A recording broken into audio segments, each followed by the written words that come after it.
Hello, good morning. મારું નામ મુધવાયસ રામજીભાઈ છે. હું ધોરણ 8 માં અભ્યાસ કરું છું. આજે હું તમને વેપારી પૈસાની અને કિંમતની વાર્તા કહીશ. એક વેપારી હતો. તેને એક દીકરો હતો. તે દીકરો માતા પિતા તેને બહુ લાડ કરતા હતા. જેમ જેમ દીકરો મોટો થતો ગયો તેમ તેમ તે બગડતો ગયો. એક દિવસ પિતા કહે કે તું મારા પૈસા બહુ વેડફસ, આજે તારે મને કમાઈને બતાવવાનું છે.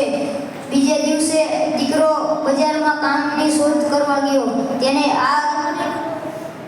એક ગોડાઉનમાંથી બીજા ગોડાઉનમાં ઘૂંટું ફેરવવાનું કામ મળ્યું. તે આખો દિવસ મજૂરી કરીને તેને 1 રૂપિયો મળ્યો. તેને પિતાજીને દીધો. પિતાજીએ બાજુના વાડામાં કૂવો હતો તેમાં નાખી દીધો. આમને આમ ચાલ્યું રહ્યું. પછી દીકરાએ કહ્યું, પિતાજી, મારો રૂપિયો તમે આમ કેમ નાખી દો છો? ત્યારે પિતાજી બોલ્યા કે તું મારા પૈસા જેમ જેમ વેફરતો હતો ત્યારે મને કેવું થતું હશે.